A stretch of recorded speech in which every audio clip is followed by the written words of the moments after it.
Bonjour à tous. On va attaquer le dernier chapitre de l'année, qui est la partie communiquée, et il y a un seul chapitre dedans, c'est les réseaux. On va commencer juste par des définitions, des généralités.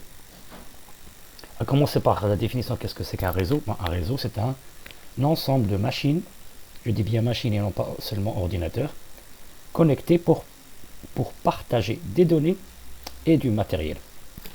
Le partage de données, normalement, vous le faites quotidiennement, en envoyant des SMS, ou bien aussi de façon matérielle, en mettant des documents sur des clés USB.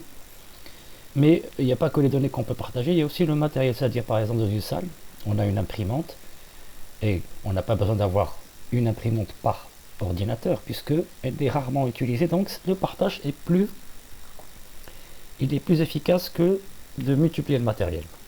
Première définition, les types de réseaux qui existent selon leur taille. Alors selon la taille, il y en a trois: LAN, MAN et WAN. LAN, c'est un réseau local.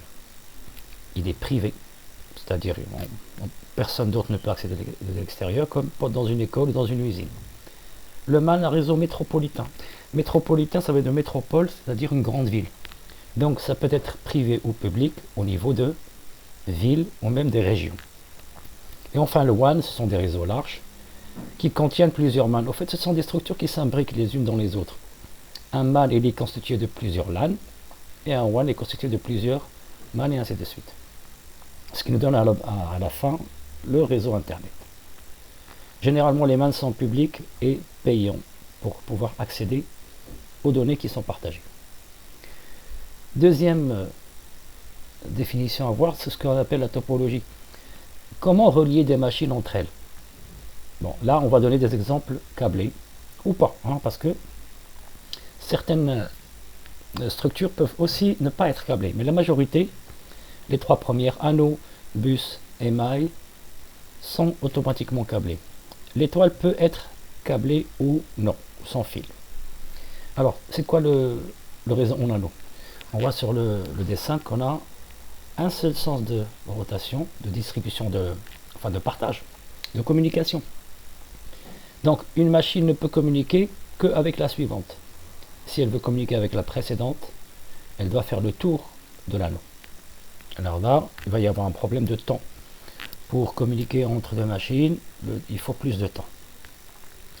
Le réseau en bus. Le réseau en bus, lui, il permet de partager ou de faire communiquer deux machines, même si elles ne sont pas l'une à côté de l'autre, et dans n'importe quel sens. Donc ça va un peu plus vite que le réseau en anneau. Le réseau maille. Le réseau maille, c'est un réseau où chaque machine est reliée avec toutes les autres. Le problème essentiel ici, c'est qu'on a trop de câbles. Pour ce qui est du réseau en étoile, il y a un élément central qui permet de faire communiquer toutes les autres machines entre elles. Donc là, il y a aussi un petit problème, c'est que si jamais l'élément central tombe en panne, ou ce qu'on appelle un hub, tout le réseau est bloqué. Alors, donc on a dit, l'anneau, l'inconvénient, c'est le temps de communication. Bus, si le câble est coupé, le réseau se trouve divisé en deux. Maille, trop de câblage. Et étoile, au fin, la panne du hub ou bien de l'élément central bloque toutes les machines. Voilà donc les quatre façons de relier les éléments. On va voir tout à l'heure qu'il y en a deux qu'on ne va plus utiliser, l'anneau et la maille. L'anneau, c'est pour le temps de communication et la maille, c'est pour le prix du câblage. Donc on existe encore ici, maintenant je veux dire, les réseaux étoiles et réseaux en bus. On va définir qu'est-ce que c'est qu'un protocole. Un protocole, c'est ce qu'il faut respecter pour communiquer. On dit de point de vue informatique, c'est un langage sous forme de logiciel composé de plusieurs protocoles, d'autres petits logiciels servant à communiquer entre machines hétérogènes. Qu'est-ce que ça veut dire hétérogène? C'est le contraire de homogène. Homogène, ce sont deux machines du même type, du même fabricant, on va dire. Alors hétérogène, par exemple, un téléphone portable, un smartphone qui communique avec un PC. Donc la technologie n'est pas la même, mais ils arrivent à communiquer.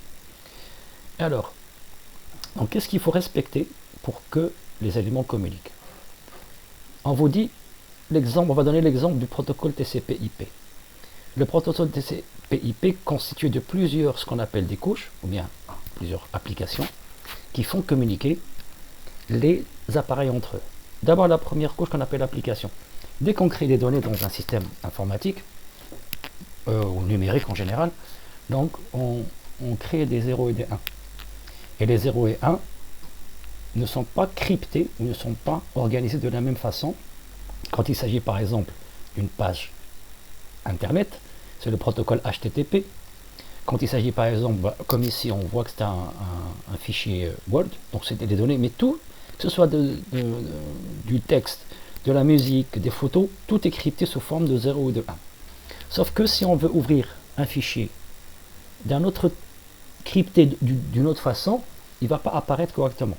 Je vais donner l'exemple d'un fichier que je vais essayer d'ouvrir ici, qui est un fichier créé par Isis Proteus. Donc là, moi j'ai autorisé Word à l'ouvrir. Seulement une fois que je vais l'ouvrir, regardez ce qu'il m'affiche, il me dit choisissez select the encoding that makes your document readable. Donc je dois choisir l'encodage qui permet de lire le document. Sauf que voilà, il ne va pas le lire correctement parce que c'est pas le même qu'il a créé. Voilà. Il a été créé par un autre type de programme. Il arrive par moment à afficher des mots parce qu'il les reconnaît, le cryptage est correct, mais le reste ne fonctionne pas. Alors, la deuxième couche qui est le transport. La couche transport, elle vous dit, elle permet de contrôler la transmission et segmenter les données. En fait, c'est une sorte d'organisation parce que quand on envoie un fichier ou un document n'importe lequel, il est découpé en morceaux. Il est segmenté. On va l'envoyer et sous forme de morceaux. Mais les morceaux ne suivent pas le même chemin. Donc la couche transport, elle permet de contrôler les morceaux et par où ils sont passés pour pouvoir les récupérer à la fin, à la réception, et les remettre en ordre. En fait, c'est comme si, lorsque vous ouvrez une page web, la page ne s'ouvre pas instantanément, on la reçoit tout de suite. Il y a par endroit, on voit apparaître un morceau de texte, un bout d'image, etc. Mais ça prend du temps et à la fin, c'est reconstitué. C'est comme si on faisait ce qu'on appelle un puzzle.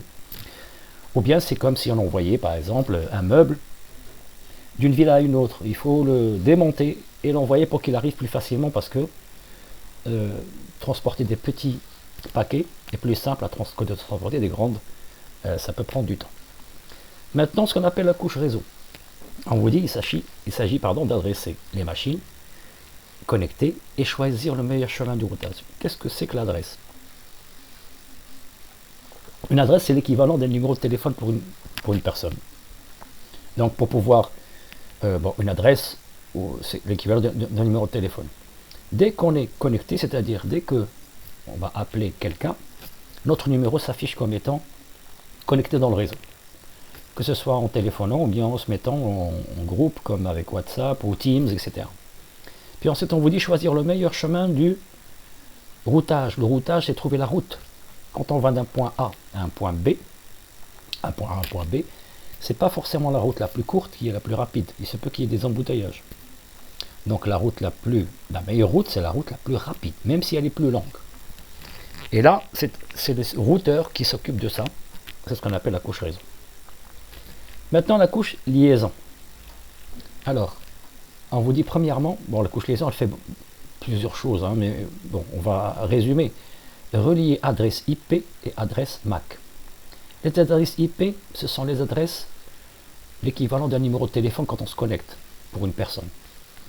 Mais cette adresse IP peut changer à chaque fois qu'on se connecte. Donc on appelle ça une adresse IP dynamique. On peut la fixer à des conditions qu'on verra plus tard. Mais, c'est-à-dire par exemple, c'est comme le numéro de téléphone, j'ai dit, vous pouvez changer de numéro de téléphone. Mais l'adresse MAC, c'est une sorte de numéro, l'équivalent de notre nom à nous. Donc le nom d'une personne ne peut pas être changé, en principe. Ça veut dire que tout appareil qui se connecte sur le réseau va avoir une adresse qui ne change pas. Donc même si vous changez vos adresses IP, on peut vous détecter et savoir qui est la personne qui s'est connectée. On verra les détails plus tard. Et surtout quand on va configurer les réseaux, je vous montrerai où se trouve l'adresse IP et l'adresse MAC. Corriger les erreurs de transmission. Alors, ce qu'on appelle le mécanisme d'accès. Comment faire la communication? Quand on est plusieurs, comment est-ce qu'on peut communiquer? Alors, il y a deux façons de communiquer. Soit on va autoriser une seule personne à envoyer un message, ou bien chacune peut envoyer quand elle veut. La première, enfin la deuxième, c'est celle-là, la CSMACD, qui est utilisée par les réseaux bus et étoiles. Une machine peut émettre si aucune autre ne le fait. En cas de collision, alors ce qu'on appelle collision, c'est quand deux machines émettent en même temps. L'émission reprend après un délai aléatoire. C'est comme si on voulait parler, mais deux personnes parlent en même temps. Donc on se rend compte qu'on est en train de parler en même temps, on s'arrête tous les deux de parler, et puis on attend un temps, mais ça ne doit pas être le même temps, hein, ça doit être un temps aléatoire. Et l'une des deux va commencer à parler en premier, et là la communication peut se faire. L'autre type de communication, c'est le token ring, le jeton occupé. C'est réservé pour les réseaux nano. Bon, j'ai dit tout à l'heure qu'on n'utilisait plus, mais là, juste à titre d'information pour savoir comment ça fonctionne. On vous dit que l'émetteur ajoute au jeton qui circule entre les machines le message et le destinataire. Donc, au fait, c'est comme si on était un groupe de personnes en cercle, et on avait un bout de papier vide. On le fait passer entre les personnes. Quand une personne a un message à envoyer, elle prend le papier, elle attend d'avoir le papier déjà, elle écrit le message dessus, l'adresse de la personne à laquelle il est destiné, puis elle le transmet au suivant, jusqu'à ce qu'il arrive à l'émetteur, jusqu'à ce qu'il arrive au destinataire. Celui-ci, qu'est-ce qu'il va faire? Il va le traiter, bien sûr, s'il lui est destiné, ou le transmettre au suivant. Donc si le message est à moi, je vais répondre au message et l'envoyer pour qu'il retourne à l'émetteur, celui qui l'a écrit, qui va le vérifier effectivement qu'il est lui et il l'efface. Donc ça peut prendre jusqu'à 2 tours pour qu'un message soit correctement transmis. Ce qui fait que là, normalement, c'est pas du tout une méthode rapide, hein, ça prend du temps, c'est pour ça que ce type de réseau n'est plus utilisé.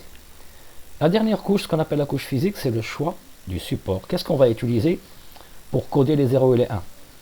Est-ce qu'on va utiliser des tensions, des ondes électromagnétiques, etc. Fibre optique, etc.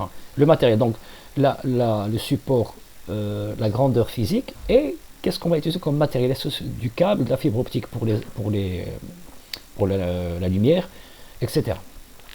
Donc ça, c'est vraiment ce qu'on peut voir nous-mêmes de notre yeux qui va servir à réaliser un réseau. On vous dit qu'à chaque couche, c'est-à-dire à chaque fois qu'on passe d'une couche à une autre, il y a des informations qui sont rajoutées. Les premières données, la donnée pure, hein, c'est ce qu'on appelle un data, c'est le découpage du document en petits paquets. Et à chaque fois, on va rajouter un code qui va permettre de savoir quelle application l'a créé. On va rajouter donc un numéro de segment pour contrôler la transmission. On va mettre des adresses, rajouter l'adresse IP. On va rajouter l'adresse MAC. On va choisir quelle méthode va être utilisée pour la communication. Et enfin, on va choisir qu'est-ce qu'on va utiliser comme grandeur électrique et sous quelle forme, avec quel matériel plutôt va être transporté. Voilà, pour le moment, j'arrête ici et puis on verra les différents types de réseaux dans une deuxième vidéo.